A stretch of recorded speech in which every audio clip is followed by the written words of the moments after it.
the Spirit moving in this place today. Hallelujah, glory, hallelujah. Shalom umat-umat Tuhan. Renungan pagi di tanggal 23 Januari 2026 berjudul Gerakan Bulan ke-7. Sebelumnya mari kita berdoa. Bapa yang di surga, pada pagi hari ini kami datang ke hadapan-Mu dengan hati yang rindu akan kebenaran.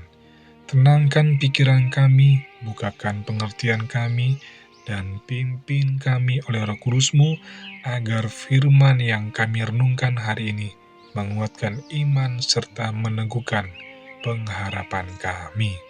Di dalam nama Yesus kami berdoa dan bersyukur. Amin.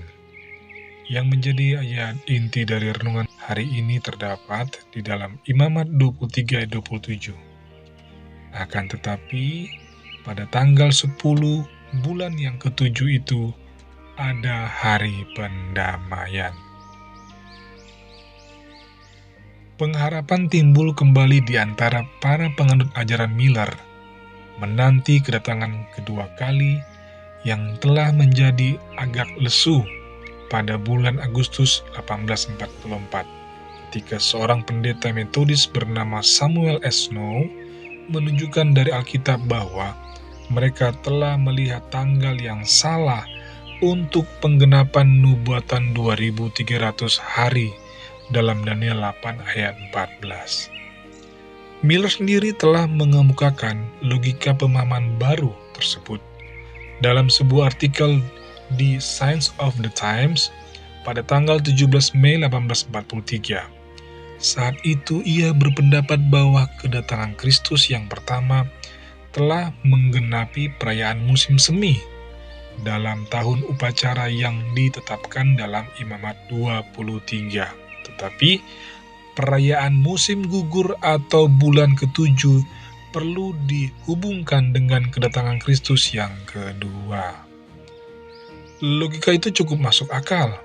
Bagaimanapun, persembahan buah sulung, yaitu kematian Kristus sebagai domba Paskah dan pencurahan Roh Kudus pada hari Pentakosta, semuanya telah terjadi seperti yang ada di Perjanjian Baru. Tetapi tidak satu pun dari perayaan bulan ke-7 yang dikaitkan dengan masa panen telah digenapi selama periode Perjanjian Baru. Fakta-fakta tersebut mengarahkan Miller untuk menyarankan agar para pengikutnya menantikan bulan ke-7 dalam tahun keagamaan Yahudi untuk penggenapan nubuatan yang mereka identifikasi sebagai kedatangan kedua.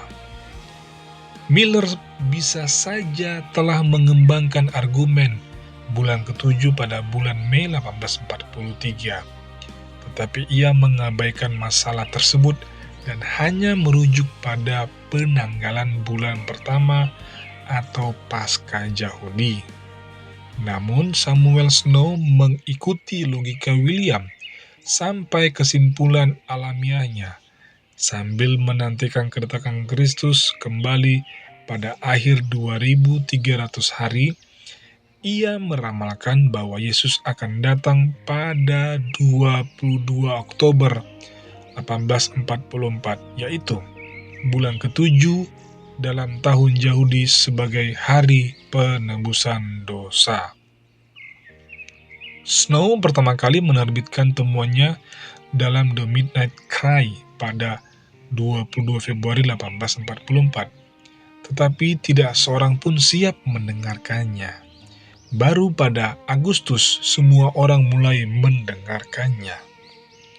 Gerakan bulan ke-7 menggemparkan penganut ajaran Miller. Dalam terbitan The Midnight Cry tanggal 3 Oktober, George Storrs menyatakan bahwa saya menulis dengan perasaan yang belum pernah saya alami sebelumnya. Tanpa diragukan lagi, dalam benak saya, hari ke-10 bulan ke-7 akan menjadi saksi penampakan Tuhan kita Yesus Kristus di awan-awan. Kita akan berada dalam beberapa hari menjelang peristiwa itu. Sekarang tibalah seruan tengah malam yang sebenarnya. Seruan sebelumnya hanyalah tanda peringatan. Sekarang yang sebenarnya sudah terdengar, dan oh betapa kusyuknya saat itu. Sekarang inilah kegembiraan yang sesungguhnya. Bagaimana Anda hidup?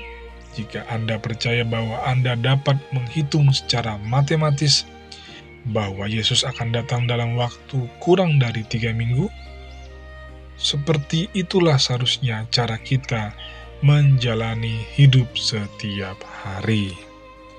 Demikianlah renungan pagi di hari ini. Mari kita berdoa.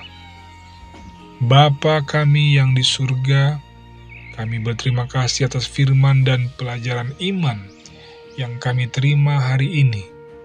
Tolong kami untuk hidup berjaga-jaga, setia, dan penuh pengharapan, bukan karena tanggal atau perhitungan, tetapi karena kasih kami kepadamu ya Tuhan. Kiranya hidup kami memuliakan nama-Mu sampai hari kedatangan-Mu yang mulia. Di dalam nama Yesus kami berdoa dan bersyukur. Amin.